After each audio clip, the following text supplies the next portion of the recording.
அம்மா வச்சிரு, அம்மா வச்சிரு. தப்பு பண்ணிட்டேன், நான் நிறைய தப்பு பண்ணிட்டேன். என் தங்க பிள்ளை ராஜாத்தி, தங்க பிள்ளைக்கு யாரு யாரு தங்கமே. Hi guys, welcome back to our channel. இது ஒரு சந்தோஷமான வீடியோவாக தான் இருக்கும்னு நினைக்கிறேன் எல்லாருக்கும். ஸோ இந்த வீடியோலையும் சாரு இல்லை அப்படின்னு கேட்டால் இந்த வீடியோ நானே தனியாக பேசுகிறது தான் கரெக்டு. ஸோ அதனால் சாரு வேணான்னு சொல்லிட்டு நானே பார்த்துருப்பேன். இந்த வீடியோவில் நிறைய கிளிப்பிங்ஸ்லாம் பார்த்துருப்பீங்களா? ஸோ அந்த கிளிப்பிங்ஸ்லாம் வந்து நான் உங்களுக்கு லாஸ்ட்டாக போடுறேன். என்ன நடந்துச்சு அப்படிங்கிறத வந்து நான் இந்த வீடியோவில் ஃபுல்லாகவே சொல்கிறேன். வாங்க வீடியோக்குள்ளே போகலாம்.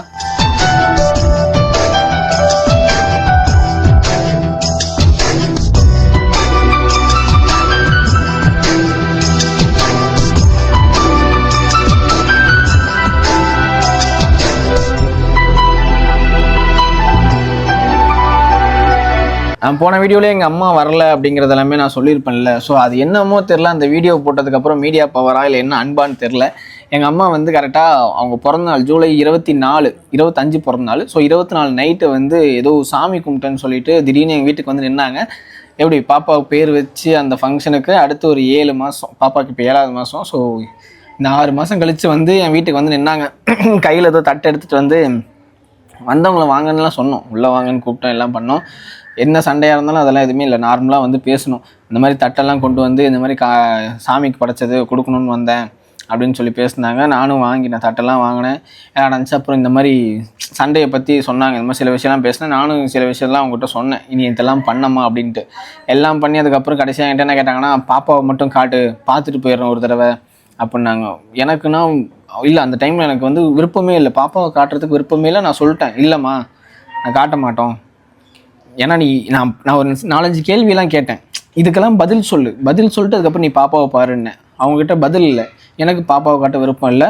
அப்புறம் வந்து இந்த மாதிரி அழுதுகிட்டே போனாங்க. என்னது நீ வீட்டுக்கு எப்படி சொல்ல, உங்களுக்காக என் வீடு எப்பவுமே திறந்தே இருக்கும், கதவு திறந்தே இருக்கும்னுலாம் சொல்லி போயிட்டாங்க. போனதுக்கப்புறம் ஒரு மாதிரி உறுத்துச்சு. திடீர்னு பார்த்தா வாய்ஸ் மெசேஜில் என்ன பண்ணாங்கன்னா, இனிமேல் நான் செத்தாலும் நீங்களாம் என் வீட்டு பக்கம் வரக்கூடாதுன்னு சொல்லிட்டு. ஸோ எனக்கு அப்போயே புரிஞ்சிச்சு, உங்களுக்கு வந்து டபுள் மைண்டாக இருக்குது. ஒரு மாதிரி ஸ்ட்ரெஸ் ஆனால் திட்டுறாங்க, சில டைம் வந்து ஒரு மாதிரி பண்ணுறாங்க. அதே மாதிரி என்னது செத்தாலும் வராத, நான் ஏதோ பண்ணிக்கிறேன், அந்த மாதிரிலாம் எது ஒன்றுமோ சொன்னாங்க, பிளா. எனக்கு வந்து மனசு கேட்காம என்ன பண்ணோம், நானும் சாரும் சரி திரும்பி ஃபோன் பண்ணி அவங்கள வர சொல்லலாம், பாப்பாவை காட்டலாம், ஒரு மாதிரி பேசிட்டாங்க. இன்னொன்று அடுத்த நாள் பிறந்த நாள் வேறு அப்படின்னு சொல்லி கேட்டாங்களேன்னு சொல்லிட்டு சரி ஓகே அப்படின்னு சொல்லிட்டு நான் எங்கள் அம்மா கால் பண்ணேன். எங்கள் அம்மா ஃபோன் சுவிட்ச் ஆஃப். நான் இங்கேருந்து கிளம்பி அவங்க வீடு வரைக்கும் போய் எல்லா பக்கமும் பார்த்தேன், ஆள் இல்லை, வீட்டில் வண்டி எதுவும் இல்லை. அப்புறம் ரிட்டன் வீட்டுக்கே வந்துட்டேன். அப்புறம் அடுத்த நாள் பிறந்த நாளா சோன்னு சொல்லிட்டு ஒரு 10 மணிக்கிட்ட கால் பண்ணேன், 10-11 மணிக்கு எதுக்கு மேலே கால் பண்ணணும்னு நினைக்கிறேன். வெளியே போக வேண்டிய வேலை இருந்துச்சு. ஸோ நாங்கள் வெளியே கிளம்பிட்டு இருந்தோம். கால் பண்ணதுக்கு ஃபோன் எடுத்தாங்க. எடுத்து இந்த மாதிரி கேட்டேன், என்னவா பண்ணுற அப்படின்னா, வீட்டில் தான் இருக்கேன் அப்படின்னாங்க. சரி கிளம்பி வா அப்படின்னு சொன்னேன்.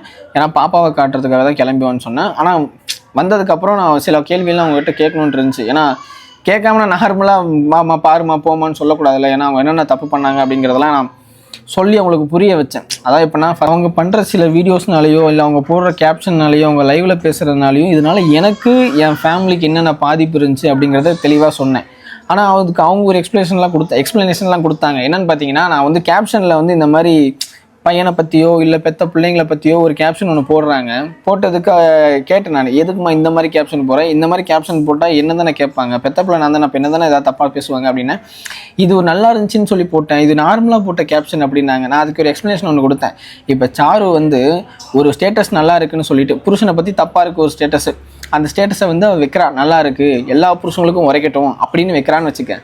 ஆனால் பார்க்குறவங்க எல்லா புருஷனுக்காகவும் வச்சுருக்கான்னு நினைப்பாங்களா இல்லை எனக்காக வச்சுருக்கான்னு நினைப்பாங்களா?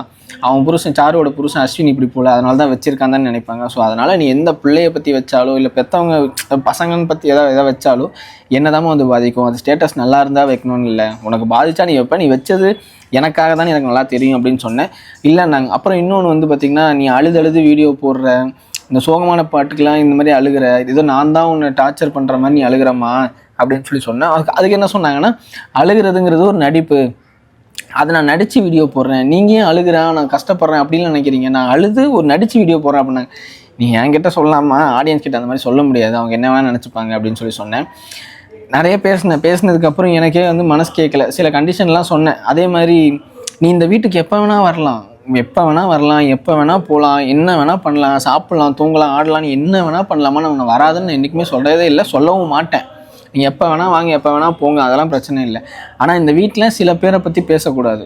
ஏன்னா அதனால தான் நமக்குள்ளே சண்டையே வருது. அதுவும் அந்த மாதிரி கேரக்டர்லாம் நம்ம குடும்பத்துக்குள்ளே என் குடும்பத்துக்குள்ளே வேணாம். அதனால் இந்த மாதிரி சில பேரை பற்றியெல்லாம் பேசாதமான்னு அதுக்கும் சரின்ட்டு தான் சொன்னாங்க. தெரில அதுக்கும் சரின்னு தான் சொன்னாங்க. எல்லாம் முடிச்சு நான் பாப்பாவை காட்டினேன். பாப்பாவை காட்டினதுக்கப்புறம் பாப்பா கிட்ட நிறைய மன்னிப்பு கேட்டாங்க, நிறைய பேசினாங்க. அதெல்லாம் கடைசி அந்த வீடியோவை போடுறேன்.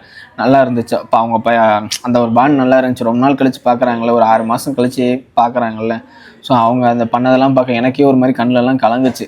எனக்கு ஏன் கலங்குச்சுன்னா, என்னடா எங்கள் அம்மா இப்படி பண்ணுறாங்களேன்றதுனால கண்ணு கலங்குச்சு. எங்கள் அம்மாட்ட பேசும்போதே எனக்கு கண்ணு கலங்கிருச்சு. அது எங்கள் அம்மாவும் அழுதாங்க.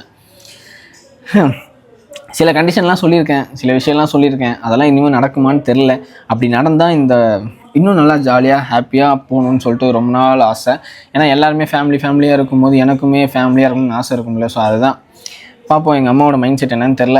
இனிமேல் அது அவங்க கையில் தான் இருக்குது. நான் நிறைய பேசிட்டேன், ஒவ்வொரு நாளும் சொல்லுவேன். எங்கள் அம்மா அதுக்கப்புறம் பார்த்திங்கன்னா இந்த ஜூலை 25 இன்றைக்கி ஆகஸ்ட் 2ன்னு நினைக்கிறேன். ஸோ இப்போ வரைக்கும் வீட்டுக்கு வந்துட்டு போகிறது எல்லாமே பண்ணுறாங்க. ஒவ்வொரு நாளும் சொல்லுவேன், அம்மா இதுக்கப்புறம் எந்த சண்டையும் போடாதம்மா ப்ளீஸ், இந்த சண்டையும் போடாதம்மா ப்ளீஸ்ன்னு டெய்லி எங்கள் அம்மாவும் சொல்லுவாங்க. நான் என்னடா பண்ணிட்டோம், அது என்னமோ செட் ஆக மாட்டேங்குது, நான் என்ன பண்ணிட்டோம், நான் இப்போ வரைக்கும் கரெக்டாக இருக்கணும்னு நினைக்கிறேன், ஆனால் ஏதோ ஒன்று பண்ணி மாட்டிக்கிறேன், ஏதோ ஒன்று செட் ஆகாமல் போயிடுது அப்படிங்கிறாங்க. பார்ப்போம், நல்லா இருக்கும்னு நினைக்கிறேன். நல்லாயிருக்கும். இன்னொன்று அது எங்கள் அம்மா கையில் தான் மெயினாக இருக்குது. என் கையில் நாங்கள் என்ன பண்ணாலும் பையன் எதாக இருந்தாலும் ஏற்றுப்பான். அம்மா தான் சகிக்க முடியாமல் ஏதாவது ஒன்று சொல்லிடுவாங்களோ, ஏதோ ஒன்று பேசிடுவாங்களோன்னு பயமாகவே இருக்குது. இதுக்கப்புறம் ஏதாவது சண்டை வந்துச்சுன்னா, ஆல்ரெடி 6 மாதம் குழந்தையோட அந்த குழந்தை உருவம், குழந்தையோட ஆக்டிவிட்டீஸு, குழந்தை குப்புற அடித்தது, குழந்தை பேச ஆரம்பிச்சு, இதெல்லாம் நிறைய மிஸ் பண்ணிட்டாங்க. ஸோ இதுக்கப்புறமும் ஏதாவது சண்டை வந்தால் இன்னமும் மிஸ் பண்ணிடுவாங்களோன்னு பயமாக இருக்குது. வேறு ஒன்றும் இல்லை. எங்கள் அம்மா கொஞ்சம் ஈகோ அதிகம். அது அவங்களே சொன்னாங்க இந்த டைமு. எனக்குமே ஈகோ இருக்குது. ஏன்னா எங்கள் அம்மா ஈகோ அளவுக்கு இருக்குது அதுவும் தெரியல. ஏன்னா குழந்தைய பார்க்காம வருது. என் கூட சண்டைனா என்ன பார்க்காம இருக்கிறது ஓகே, குழந்தைய பார்க்காம வர்றது தான் எனக்கு ரொம்ப ஒரு மாதிரி கஷ்டமாக இருந்துச்சு. இதுக்கப்புறம் இந்த மாதிரி இருக்க மாட்டாங்கன்னு நினைக்கிறேன். நல்லாயிருக்கும். அண்டு இன்னொன்று என்னென்னு பார்த்தீங்கன்னா, இந்த வீடியோ தான் எனக்கு தெரிஞ்சு எங்கள் அம்மாவை காட்டுற வீடியோவாக இருக்கும்னு நினைக்கிறேன். ஏன் இந்த வீடியோவில் எங்கள் அம்மாவை காட்டுறேன், இதுக்கப்புறம் ஏன் காட்ட மாட்டேன்னா, நான் ஆல்ரெடி பண்ண தப்பு என்னென்னா, என்னுடைய பர்சனல் லைஃப் மீன்ஸ் என்னுடைய ஃபேமிலி எல்லாம் கொண்டு வந்து நான் இந்த வீடியோவில் காட்டினதுனால, அந்த யாராவது ஒருத்தவங்க இல்லை அப்படின்னா யார், எங்கே, என்னாச்சு, ஏன் போனீங்க, இது எல்லாமே கேட்க ஆரம்பிக்கிறீங்க. ஸோ நான் வந்து என்ன பண்ணிங்கன்னா, யூடியூப்பை தனியாக பிஸ்னஸாகவோ இல்லை யூடியூப் வீடியோஸாகவோ பார்த்துட்டு ஃபேமிலியாக பார்த்துருக்கலாம். இதுக்கப்புறம் எங்கள் அம்மா வந்தாங்கன்னா அது ஃபேமிலியாக இருக்கும். அதை யூடியூப்பாக எடுத்து அதை வீடியோ போட்டு அந்த மாதிரி வேணாம். ஏன்னா ஆல்ரெடி ஒரு தடவை எங்கள் அம்மா வாயிலேருந்து இந்த வார்த்தை வந்துச்சு. என்னென்னா, என்ன வீடியோ எடுத்து போட்டு சம்பாதிச்சு அந்த மாதிரிலாம் வந்துச்சு. ஸோ இதுக்கப்புறம் அதெல்லாம் வரக்கூடாதுங்கிறதுக்காக என் யூடியூப் சேனலில் அந்த மாதிரி எதுவும் காட்டக்கூடாது, ஃபேமிலியாக வச்சுக்கலாம், யூடியூப் பிளாகாக வச்சுக்கலாம் அப்படின்னு ஒரு முடிவு எடுத்திருக்கேன். அது மாதிரி தான் பண்ண போகிறேன். ஸோ இதுக்கப்புறம் வந்து ஃபேமிலி ஹாப்பியாக இருக்கணும்னு ரொம்ப ஆசைப்பட்றேன், இருக்கும்னு நம்புகிறேன். ஸோ நீங்களும் இந்த வீடியோஸ் எல்லாம் கடைசியாக போகிற வீடியோஸ் எல்லாம் பார்த்தா ரொம்பவே ஹாப்பியாக ஃபீல் பண்ணுவீங்க நம்புகிறேன். என்னடா நம்புறேங்கிறீங்களே, ஆனால் இன்னும் நம்பிக்கை இல்லை. அதனால தான் நம்புறேனே சொல்லிக்கிட்டு இருக்கேன். இன்னும் எதுவும் நம்பிக்கை இல்லை. பார்ப்போம். ஒரு வாரம் ஆயிருக்கு. இனி அதுக்கப்புறம் எந்த ஒரு சண்டையும் வரக்கூடாதுன்னு நானும் ஆண்டவனை அடிக்கிறேன், நீங்களும் ஆண்டவனை அடிக்கிறீங்க, எல்லாம் நல்லா இருப்போம். ஸோ இந்த வீடியோ உங்களுக்கு பிடிச்சிருக்கோம் நம்பரும். பிடிச்சிருந்துச்சு அப்படின்னா மறக்காமல் லைக் பண்ணுங்கள், கமெண்ட் பண்ணுங்கள், ஷேர் பண்ணுங்கள். நம்ம சேனல் யாராவது சப்ஸ்கிரைப் பண்ணாமல் பார்த்துட்டீங்கன்னா மறக்காமல் சப்ஸ்கிரைப் பண்ணிக்கோங்க. பெல் ஐக்கான் ஆல்ல வச்சுக்கோங்க. அப்போ தான் நான் போகிற இன்ட்ரெஸ்டிங்கான வீடியோஸ் நோட்டிஃபிகேஷனில் வரும். கடைசியாக வீடியோ போடுறேன். எப்போவுமே எங்கள் லட்சியம் உங்கள் கையில். பாய்.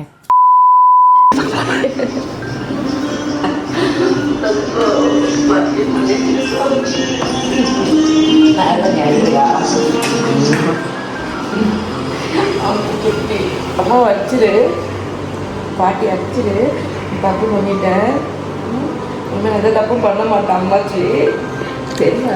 அழுகாத, கத்த ஆரம்பிப்பா. அம்மா இங்கே அவ்வளோ பாருங்க, அம்முக்குட்டி தங்க பிள்ளை, என் தங்க பிள்ளை நீனு, என் ராஜத்து நீனு. அம்மா அவ்வா அம்முக்குட்டி வித்தியாசினா அஸ்வின் குட்டி நீனு, அஸ்வின் குட்டிய நீனு, அஸ்வின் குட்டிய தங்க அண்ணன் அவ்வா தங்கோ. முத்து கொடுக்கலாமா? ஹாப்பி பர்த்டே சாமி. ஹாப்பி பர்த்டே அம்மாவுக்கு சொல்லு. ஹாப்பி பர்த்டே చెప్పు. ஹாப்பி பர்த்டே அவாக்கு. ஹாப்பி பர்த்டே கொடுங்க. அடிச்சிருங்க அவாவை. அவள் அப்பா மாதிரி அடிக்க மாட்டா. அடி அவ வச்சுட்டு தப்பு பண்ணிட்டேன் நான் நிறைய தப்பு பண்ணிட்டேன் என் தங்கப்பிள்ளை ராஜாத்தி நான் தப்பு பண்ணிட்டேன் அவ தப்பு பண்ணிட்டு இவனை பார்க்க பார்த்தேன் சும்மா அழுகாதம்மா. சரியா தப்பு பண்ணிட்டு அம்மாக்கிட்ட சொல்லிடு உங்க அம்மாக்கிட்டே சொல்லிடு அம்மாக்கிட்ட சொல்லிடு அம்மாட்ட சொல்லியா குஞ்சே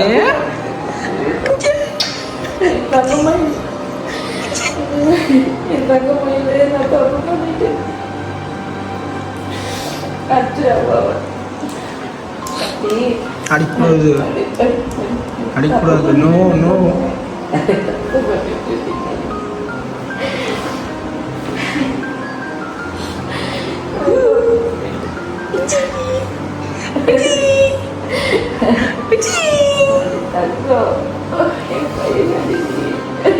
சின்ன பையன்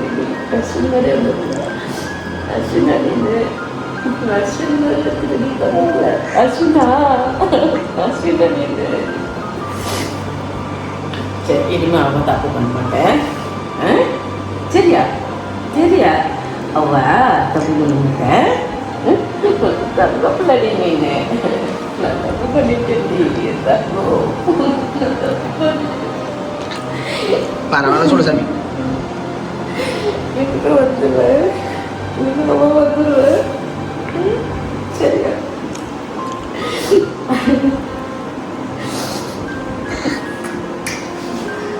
கடிச்சிரு, கடிச்சு வச்சிரு. நிறைய தப்பு பண்ணிட்டு பட்டு குட்டி தெரியல அம்மாவுக்கு அம்மாவுக்கு கோவம் அதனால உங்களால காமிச்சிட்டு தங்கமே இனிமே எந்த தப்பு பண்ண மாட்டேன் சரியா காக்கே காக்கே கூடி விடு കൂട്ടിന് അങ്കൊരു കുഞ്ഞുണ്ട് കുഞ്ചിന് തീറ്റ കൊടുക്കാണ്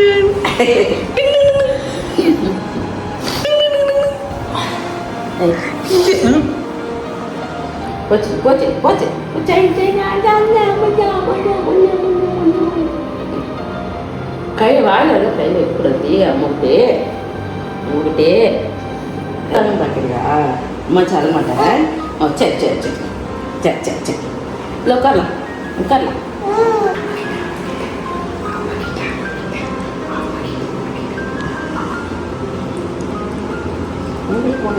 கெழுவி கெழுவி போன கெழுவி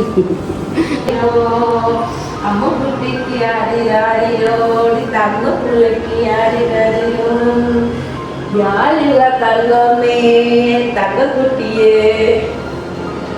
அம்மா குட்டி இருந்தே ஆளுகா கொண்டு தூங்கு சாமி